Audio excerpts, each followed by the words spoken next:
If anybody has any questions or anything that they want to email me, there's my email address. Feel free to reach out to me. Okay, thank you very much, Barry. That was a great presentation, and I think you hit on a lot of very positive topics.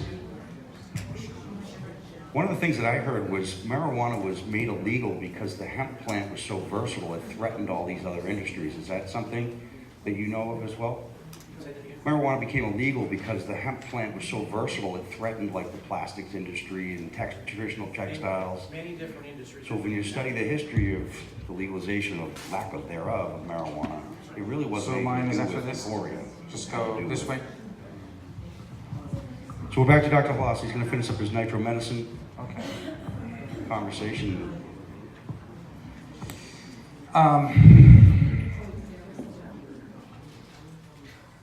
So that was a picture of, which is Dr. Hawkins. That was the last slide. Right. So I think recently we know that the scientist, which I consider one of the greatest scientists in the world,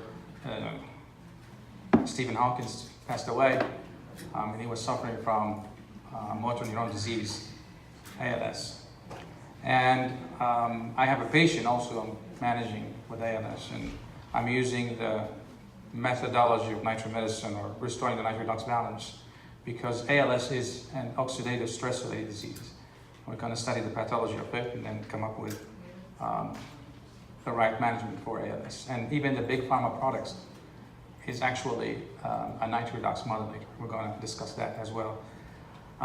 So this is the patient that I am taking care of her. She's 76 years old, female, presented with progressive weakness of the upper and lower extremities along with speech and walking difficulty for 1 year. Past medical history, hypertension, rheumatoid arthritis. The nerve conductive EMG conclusion is in favor of motor neuron disease.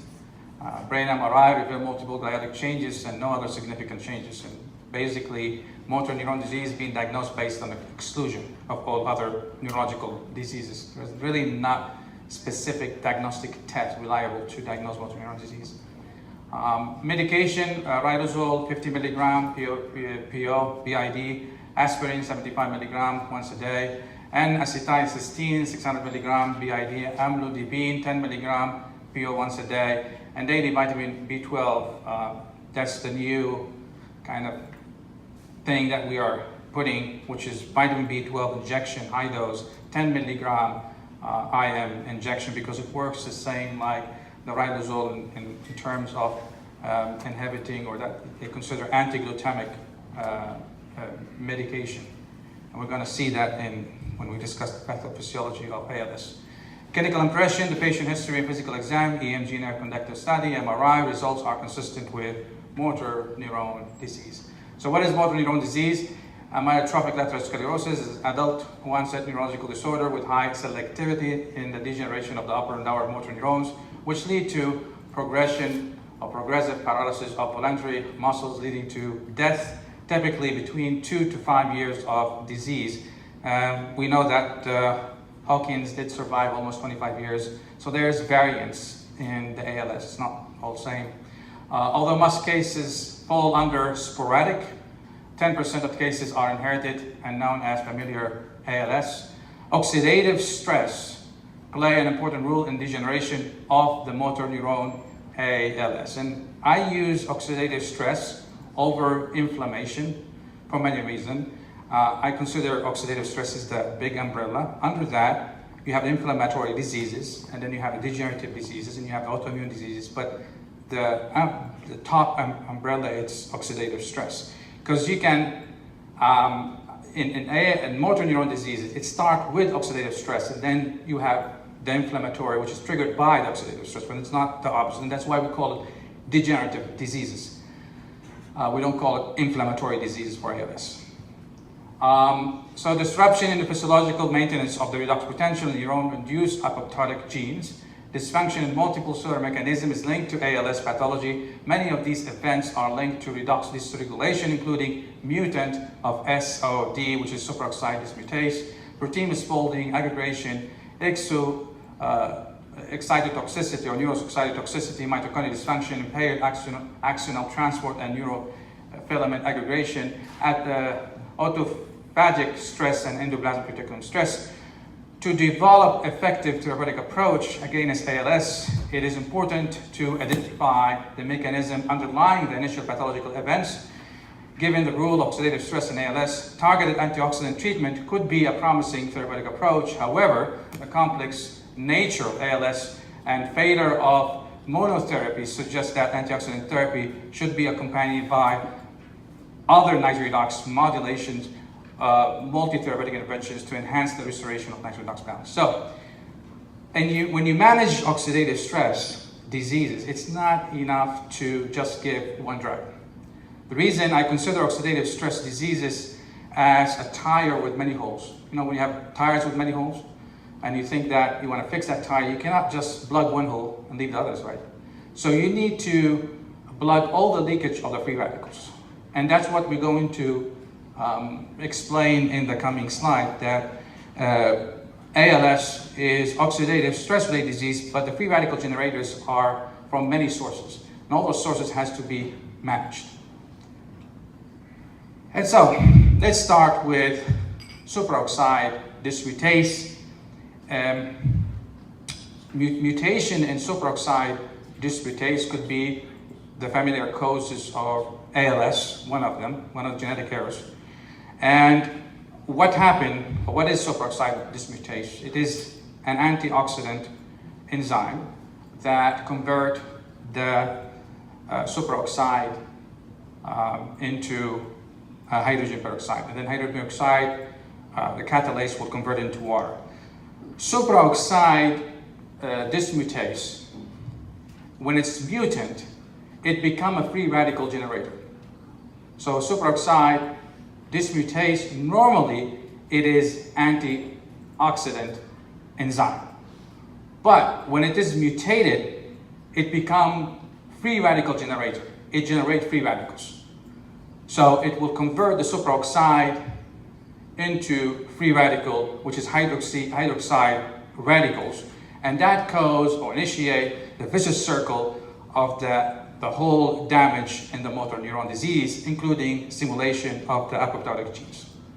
So when we have the muted superoxide, it causes damage to the mitochondria, attacks the mitochondria, and causes mitochondrial dysfunction. And when you have the mitochondrial dysfunction, it releases the pathological free radicals from the mitochondria, and then the mitochondria, when those free radicals are released from the mitochondria, it can cause stress in the endoplasmic reticulum, causing the endoplasmic reticulum to release that calcium, and calcium will also, excessive calcium can cause damage to the mitochondria, and then you have that vicious circle of increase of the free radicals, which eventually will trigger the apoptotic genes, leading to cell death and degeneration of the motor neuron disease.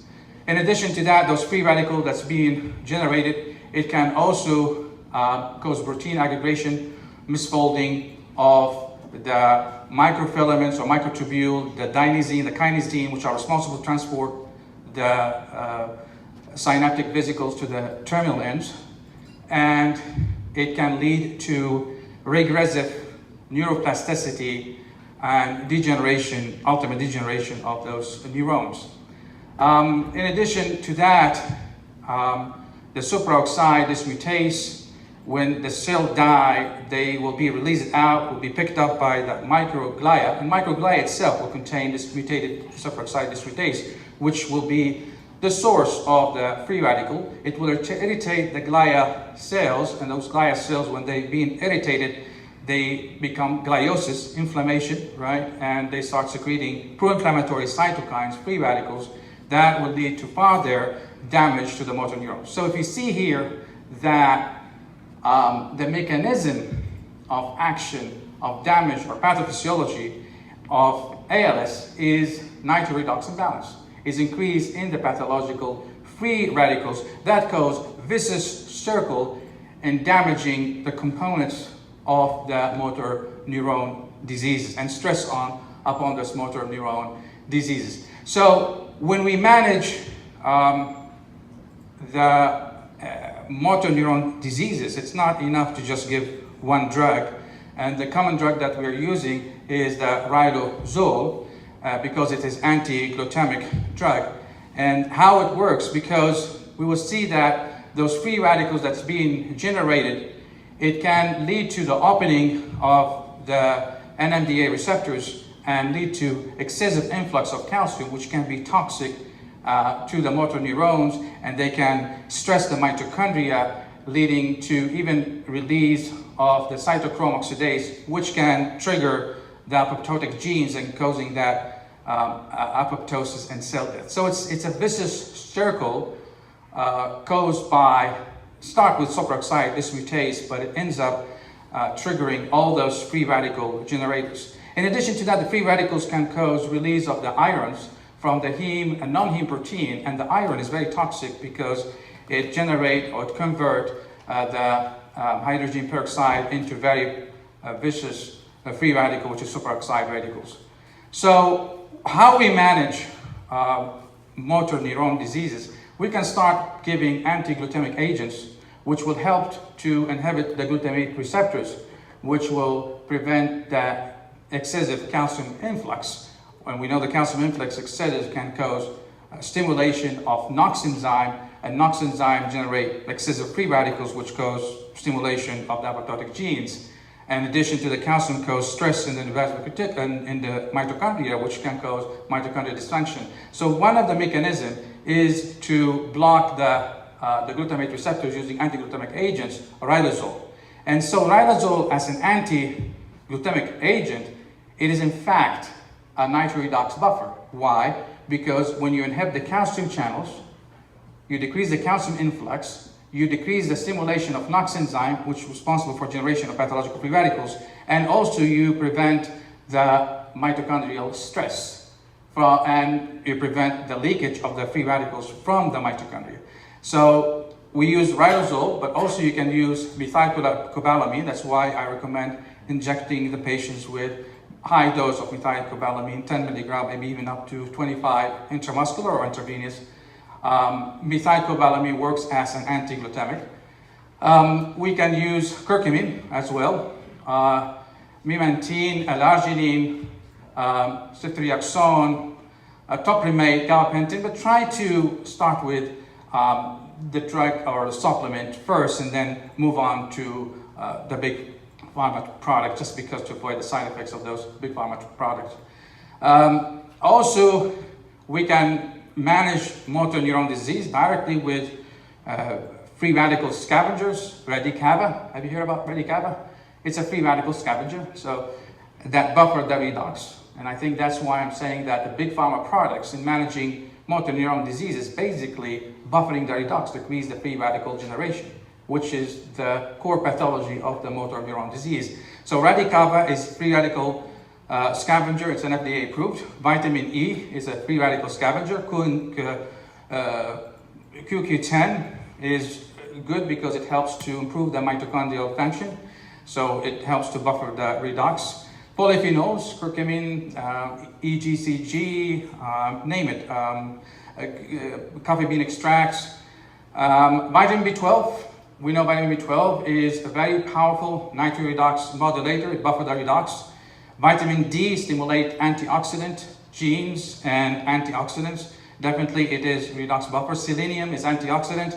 Magnesium oxide, creatinine, vitamin C, and anthocyanin, which are nitric oxide donors. The other thing is that the pathology of the ALS is also part of it is the mutant superoxide dismutase. When they're being engulfed by the phagosomes, they don't get digested. They get stuck in it, which causes toxic accumulation of the phagosomes. And so to inhibit the protein aggregation inside those phagosomes or proteasomes, we can use curcumin green coffee bean extract. It enhances the degradation of the mutant D superoxide dismutase. We can also use anti-apoptotic genes, curcumin, cobalamin. They help to inhibit the anti-apoptotic genes. Also autophagy inducer, calcium and carbamide extract. Also, it helps to recycle the superoxide dismutase. Anti-inflammatory drugs, we can use low dose aspirin to inhibit the gliosis that's caused by the superoxide dismutase. Polyphenols, anthocyanin is all anti-inflammatory, helps to manage the gliosis and astrocytosis. Thiols also, they are anti-inflammatory. We also need to use calcium channel blockers, because if you remember that the free radicals that's being released from the mitochondria from activation of NOx enzyme, it can stress the mitochondria, it can open up the calcium channels, which is the L-type calcium channels from the endoplasmic reticulum, and we can block that using calcium channel blocker, resveratrol or lomerizine. In addition to that, as I mentioned, oxidative stress-related disease in general, we need to screen all the free radical generators in the body and start patching it. So it's not just enough to give one monotherapy. We're going to see the microbiome and do microbiome testing for the leaky gut syndrome. You know, the leaky gut syndrome leaks the toxins from the guts, which are free radical generators, which can cause and aggravate the motor neuron disease. So microbiome testing and treating the patient with pro and prebiotics will help to manage the ALS. If patient is taking drugs, make sure the drugs is well metabolized, because if it's abnormally metabolized in the body, they can be source of the free radical generators. So pharmacogenetics will help us to know whether this drug is well metabolized in the body or not, and if it's not, try to change it to the drug that is metabolized in the body in a normal range. Nutritional genetics, as we talk about, methyl hydrofolate reductase deficiency can lead to an increase in the homocysteine, and homocysteine is a free radical generator, and it can aggravate the whole condition. So giving the patient vitamin B12 and folic acid if the patient has methyl tetrahydrofolate reductase deficiency will help in managing the patient with ALS. Also, it would be good if you have family history of ALS is to perform genetic testing and find out if your kids does have a problem, and if so, try to start the treatment early as possible before they end up with this problem, and try to give high diet of containing polyphenol and antioxidants in general to help to slow or delay the onset of ALS. Allergic testing, it's good to do it to screen any allergies, because allergy could be source of the free radical generator, can aggravate the condition of ALS. Also, you can go ahead and give, you can radiate the brain with infrared photobiomodulation, because they are nitroredox modulator. We can do IV stem cell therapy as well, because it contains all the enzymes and thiols and nitric oxide that helps to restore the nitroredox balance. Insulin-like growth factors is also a nitroredox balance. It can be given, and it helps to restore the nitroredox balance as well. 6 hormones, we know they enhance the expression of antioxidants enzymes. So looking and screening for deficiency or of the 6 hormone and replenish it with 6 hormone treatment or a bioidentical hormone will definitely help to manage the patients with ALS. And again, if you have problem with your microbiome testing and you have leaky gut syndrome, so you can recommend pre and probiotics. Very importantly is that any oxidative stress-related disease, including ALS, they will have high sympathetic tone. They may have some endothelial dysfunction because of the free radicals that's in the body. So it will be good if we can monitor the efficacy of your treatment using ANS, endothelial function tests, and also measuring the oxidative stress markers in the urine or in the blood, which may help to monitor the efficacy of the treatment of ALS. So if you see here that ALS treatment is not enough just to give the 2 FDA drugs, which are both, they are suppressing or scavenging the free radicals. Whether blocking the calcium channels, because as we know, those calcium influx can cause activation of NOx enzyme, which generate free radicals, and also the calcium itself can stress the mitochondria, causing mitochondrial dysfunction, which causes leakage of the pathological free radicals. So blocking the calcium channels does help to manage the ALS, because it suppresses the free radical generator inside the neurons. Even the other FDA-approved drug, is Radicava, is basically contain sulfur hydrogen, cysteine, and other things that helps with scavenging free radicals. So we see that big pharma products manages ALS by scavenging the free radicals, either by antiglutamic or by Radicava. What we are doing as integrative and regenerative doctors, we are screening all the free radical generators of the bodies, because if you have leaky gut syndrome and you say, oh, just enough for me to give Radicava and Ridazole, well, those guts can leak the free radicals and can cause damage to the brain. So we really need to make sure that you cover that area. And if you have toxins, for example, it's good to screen it and detoxify it, giving all those detoxification treatment as well. So screen for all the free radical sources, try to manage it with your integrative regenerative approach, and still give the patient the big pharma products. But I believe if we are able to comprehensively screen the free radical scavengers, free radical generators, and able to block all those sources of free radicals using integrative regenerative approaches, we may not need that big doses of the big pharma products. So we may able to wean them from this big pharma products, which is the Ridazole and the Radicava, which costs a lot of money, especially Radicava. I think it costs $120,000 a year for this treatment. Yes? You have a patient that's going to have a port put in 2 weeks and start Radicava, and they're rotating it 2 weeks on, 2 weeks off. Right.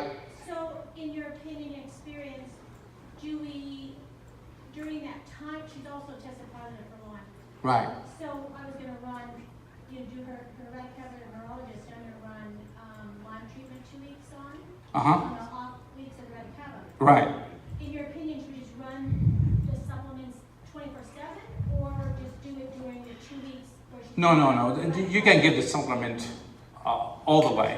You don't need to follow the big pharma regime. You need to screen all the free radical generators, as we discussed before, and then patch them. I think you can get better results than just following and just doing those 2 drugs. Because if you manage the 6 hormones, if you detoxify the body, if you manage the leaky gut syndrome, all of this will help to decrease the free radical generators. And it's the same like a tire with many holes. It's not enough to plug 2 holes, because the other holes will leak the airs. And so in oxidative stress needs to be screened, all the free radical generators, and then try to patch them with the treatment that you have.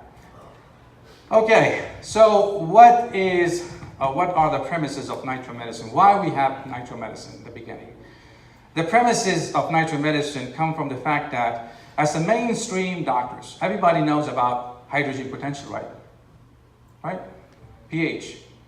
Everybody knows about pH. The importance in keeping the pH in the normal range. Because if the pH is being drifted, you would have all this acute conditions, which is arrhythmia, cardiac arrest, coma, convulsion, right? Acidosis, alkalosis. So we are very good in managing acute condition. We are familiar about the importance of keeping the pH in the normal range, which is around 7.2 pH? Around that, right? And it needs to be kept at that level, because if it goes up, alkalosis, acidosis, you would end up with even death, right? After cardiac arrest or cardiac arrhythmia or convulsion. But what is redox potential?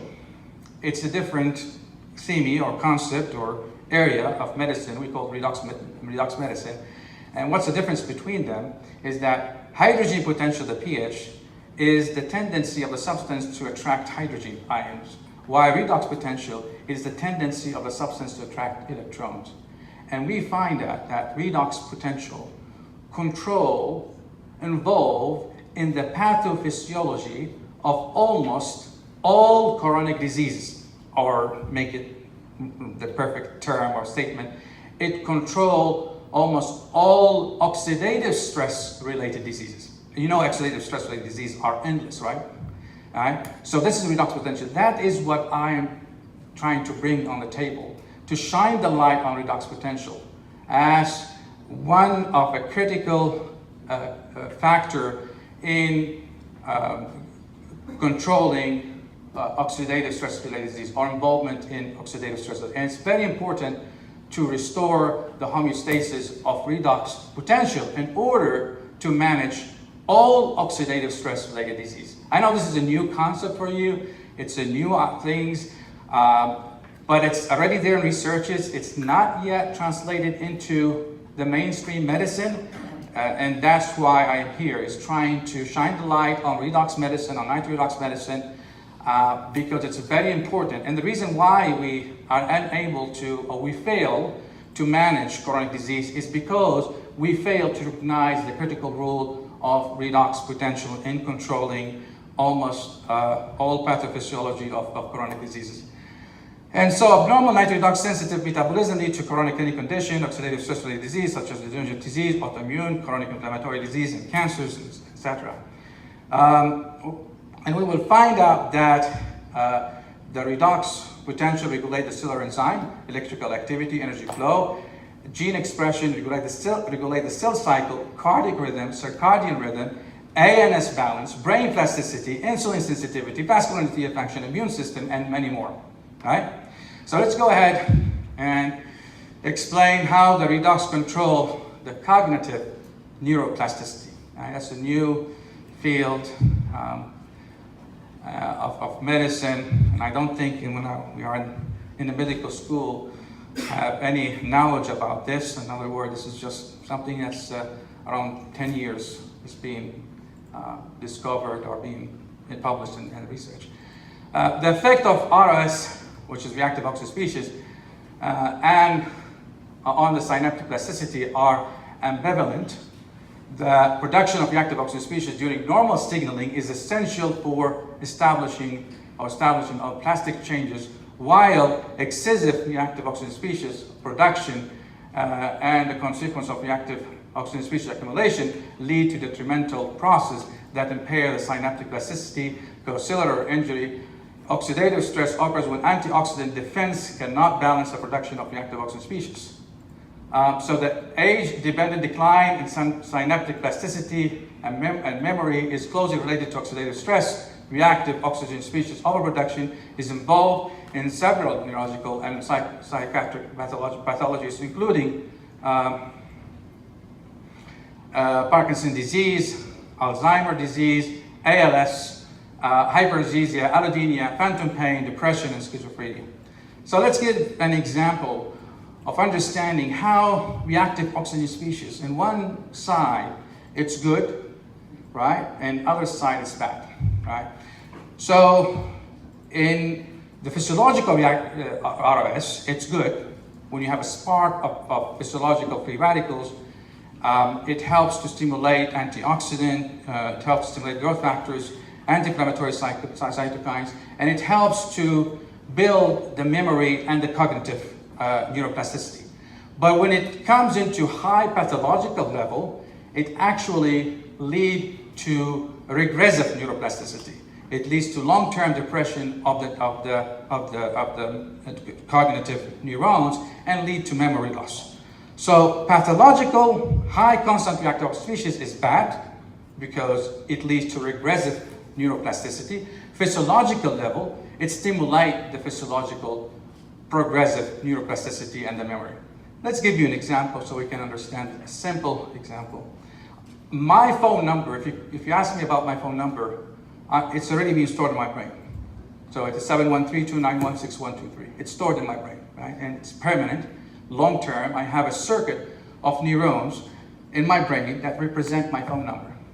But if you ask me about my wife phone number, which she just got a new one, I only memorized the 410, which is the code number of Maryland. But the rest, I don't. Okay, so I have my phone, which has the phone number of my wife stored in it. But if I decide to memorize the phone number of my wife, I think it's better if I memorize it in the way that those numbers represent something, it's related to some storage memory, because that will help me to connect those little pieces of information related to the phone numbers of my wife. So let's, for example, say my phone number of my wife is 410, and after that 66 number is the age of one of my daughter. Right? And then let's say the other number is 9, which is the age of my another daughter. And then 1 is the age of my third dog, so I have 3 dogs. And then 3 is, well, let me find information that related, a circuit of information of memory in my brain. I got engaged in March, right? And then in 7, I got married, which is the July. And then 1 is again, the age of my daughter. So if I start repeating this number over and over and over, what I'm doing high frequency stimulation. I'm building a circuit of neurons that will connect those numbers. And high frequency stimulation of these neurons leads to calcium influx, right? Because they are glutaminergic neurons. Leads to calcium influx, and then calcium influx stimulate the NOx enzyme, which increases the free radicals, and then the free radicals will stimulate the structural and functional protein of the synapses, right? And cause what we call the progressive neuroplasticity, which will increase the number of the synapses, enhance the synapses connections, right? And also lower the threshold. So if I start repeating that number and recalling it, I start developing a new circuit from all these little pieces of information of the numbers, and those numbers are related to information, so they're already circuits of neurons. So I'm connecting it together, and I think, and I believe, that the phone number of my wife, it will be turned into a permanent memory, right? And see that how I'm just trying to represent the thickness of the connections between those phone numbers represent the progressive neuroplasticity. But when I end up in the age of 90, and because of the aging, what would happen is that you would have imbalance between the free radical generation and the antioxidant capacity when we grow up. We would have nitroredox imbalance because the gene that express antioxidants, it becomes lesser and lesser with age, while the gene that express the pro-oxidants enzyme will become more and more with age. So we have nitroredox imbalance, and I will have what? Oxidative stress, pathological free radicals in my brain at the age of 90. So what will happen to phone number memory of my wife? This pathological free radicals will induce a regressive neuroplasticity, meaning decreasing the number of the synapses, the connections, and to the point I have a hard time to even memorize my phone number of my wife. And I need to write it down in order to really memorize it in the paper. And even if I try to build it and memorize it, we're using the physiological free radical and stimulations, the pathological free radicals is causing the regressive, it's reversing my ability for progressive neuroplasticity and building that circuit of neuron again. So I have a hard time to memorize the phone number. I have to write it down. That's happened with aging, right? When you reach the age of 90. So is aging considered as physiological process? No, I consider it as pathological process because we can slow the aging if we are, living the lifestyle, which is the active one. If we start taking antioxidant, if we start fasting frequently, lowering sugar intake, all of this healthy lifestyle does slow the progression of the aging. Alzheimer's disease is a higher scale where you have a condition where accumulation of amyloid, which can cause toxic stress over the neurons and accumulation of the pathological free radicals in a more advanced than the process of the aging. And that's why those patients, they have problem with memory because they have too much of free radicals that would compromise the processing and storage of memory through the progressive neuroplasticity. So here we find out that the redox controls your memory and cognitive function. Right? I know there's a peep, but I need to do this because this is very important, which is the redox control of pain neuroplasticity. I think this is very important topic. Why? Because when you do the pain fellowship, they don't even talk about it, they have no clue about it. The only thing in fellowship that you learn is about injection of steroids and narcotics and the art of depositing the steroids in certain area of the spine, the facet, the sacroiliac joints, the intervertebral foramen, and really lack of really understanding the pain mechanism, the pain pathophysiology is the reason why we are unable to manage pain up to date, right? But if we understand the whole mechanism of pain, especially the pain neuroplasticity, what's behind it, what's controlling it, it is the redox, right? So redox control of pain neuroplasticity. Let's give you an example here. If I pinch my hand, what will happen? A little pinch. I will produce enough of noxious stimulus that will stimulate the peripheral neuroceptive neurons, right? Which are the C fibers and the A delta fibers. And they will go all the way to your posterior or dorsal horn of your spinal cord, right? And inside that dorsal horn of spinal cord, they will find the dendrites of the central neuroceptive neurons that will carry the pain signals all the way up through the spinal thalamic tract into the thalamus. And when you get into the thalamus, you feel the pain. But when the pain signals reach the thalamus, you feel the pain, but you don't know where the pain came from, unless it's being projected into the somatosensory cortex of the brain. That's where you know, oh, the pain is coming from my hand, right? And the peripheral neuroceptive neurons and the central neuroceptive neurons, they are glutaminergic neurons. Peripheral neuroceptive neuron could be also substance P producing neurons, but the central neuroceptive neuron is glutaminergic neurons. So when you have this noxious stimulus, this pain signal is being carried all the way to the posterior or dorsal horn of the spinal cord, it releases what? The glutamate, and then the glutamate will open up the NMDA receptors, calcium channels, right, and depolarize the neurons and send the signals to thalamus all the way to the cortex, and they are all glutaminergic neurons. So what will happen if I broke my arm, right?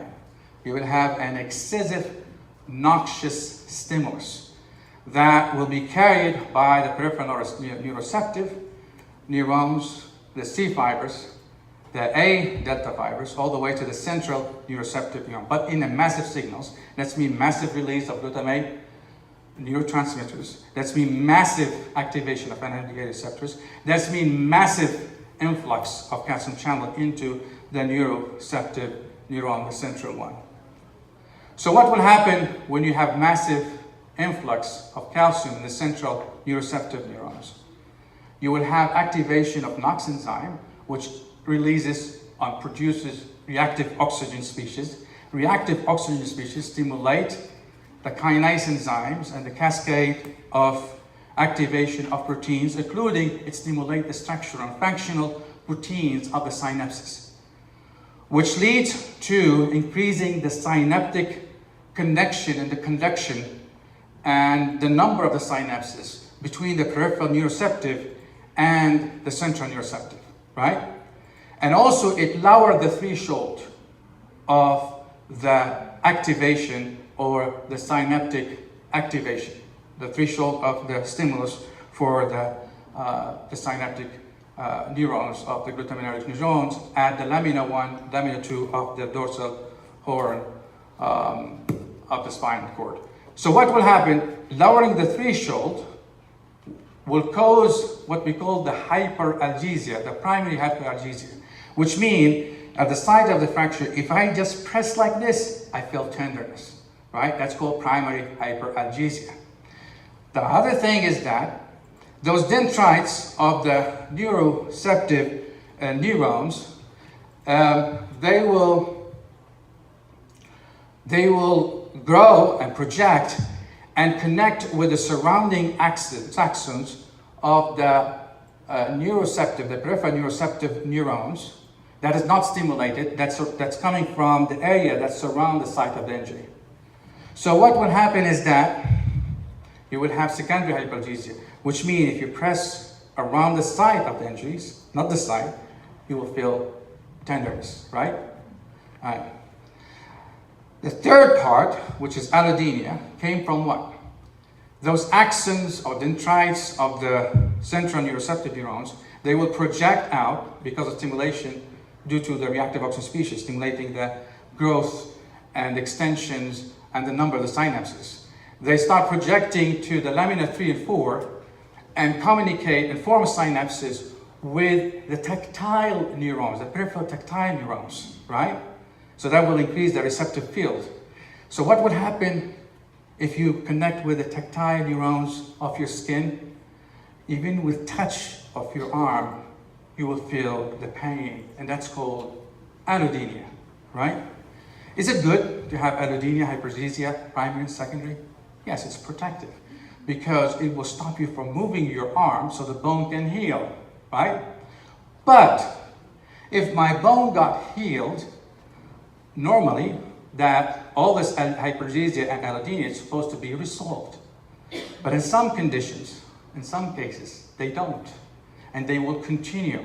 And the reason because of the central pain sensitization, which is the central neuropathy. What's happening is that because of this reactive oxygen species stimulating all the synapses and new connections between, even not necessarily between the central and the peripheral neuroreceptive, even between the thalamus and also the cortex, they will increase their connection synapses to the point that they will fire signals without any external stimulus.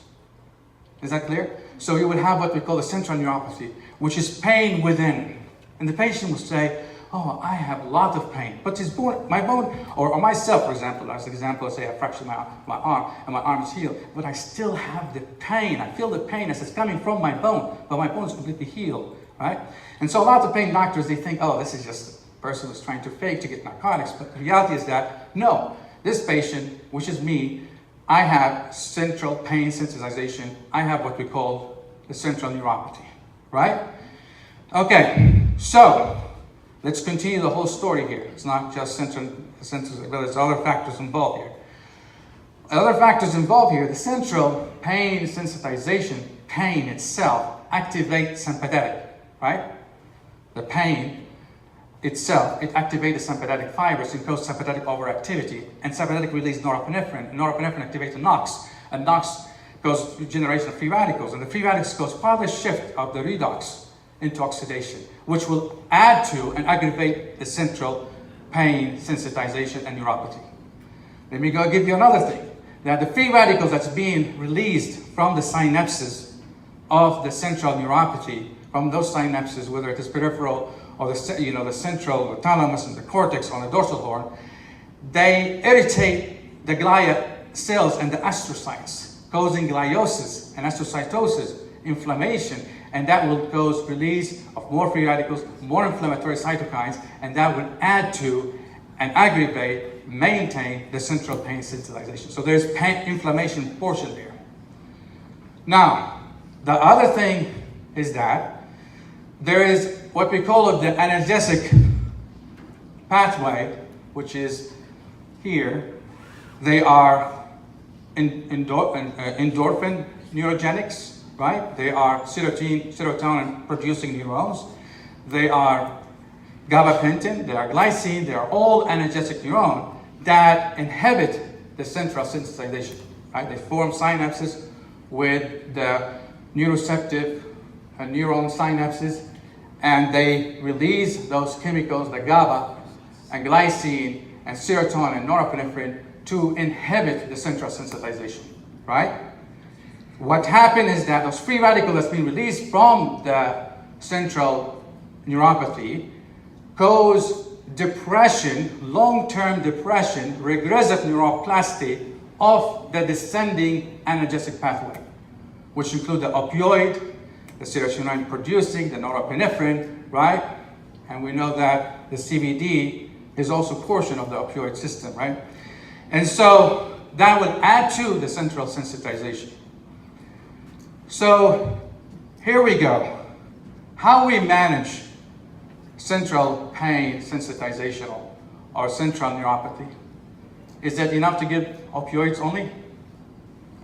Alright, so what's the problem of opioids? Opioid does help to inhibit the central sensitizations, yes, because it's part of the synapses that inhibit the neuropathic pain, the central one.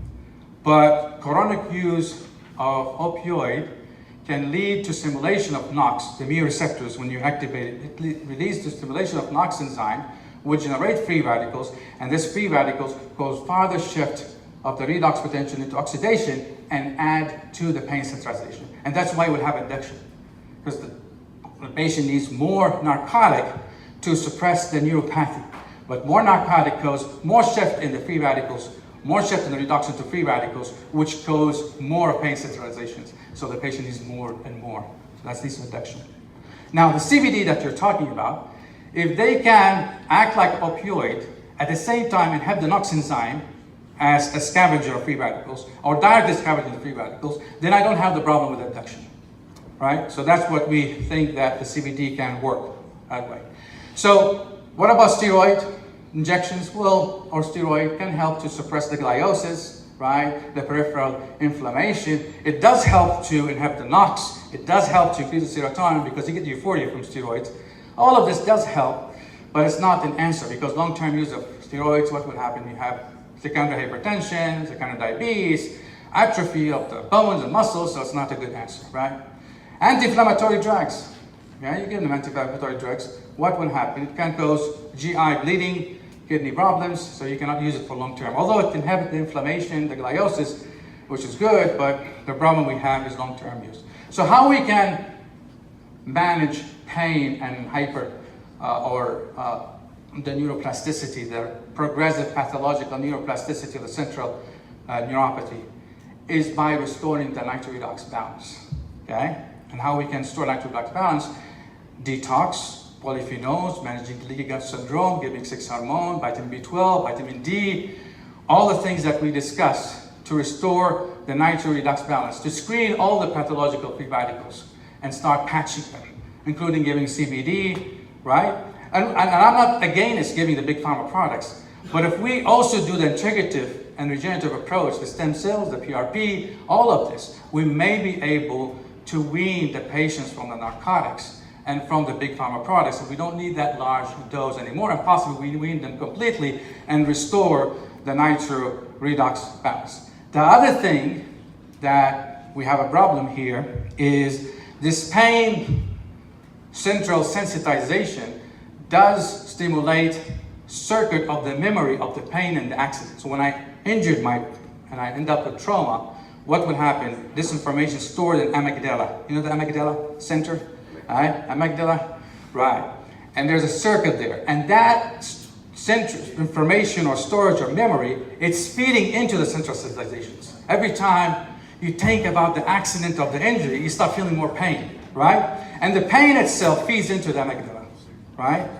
And so what we need to do is the cognitive therapy, the meditation, all of this would help the frontal or prefrontal cortex, which are responsible for the higher intelligence, to distract you from the memory of the incidents and the accident and the trauma itself, right?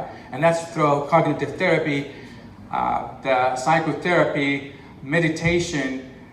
That helps you to engage into activities, exercising, not thinking about the pain during meditation, all that stuff, focusing your conscious to other things and distracted. It helps to weaken the storage of the trauma and the amygdala. So I think we're done from this. It's only one slide. I apologize for being late. But I think in upcoming conferences we will continue the redox control of the pathophysiology of any other chronic disease. Any questions? No time? Okay. Thank you very much.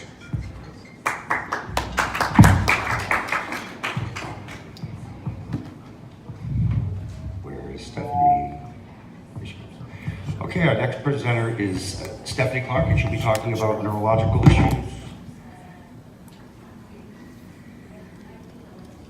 Neuroadaptations of brain function impact on clinical outcomes. Thank you, Dr. Law. So sorry we had to cut you short, but I have a feeling you're a conference enough of yourself. So, and just an announcement: the hotel's having a cocktail party on the pool tonight, and we're all invited. So from 5 to 9, there's free food and drinks, and maybe we can have a fireside roundup on some of these concepts because we want to stay on track. Right. I understand. No indifference to anyone.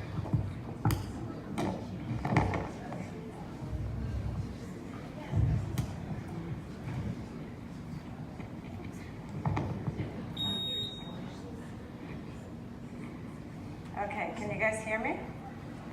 All right, why don't you guys just stand up for a minute? Okay, stretch, yeah.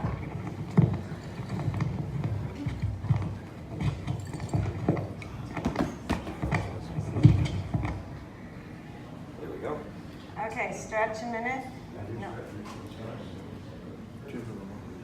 Did you steal my clicker? Possibly, it's there.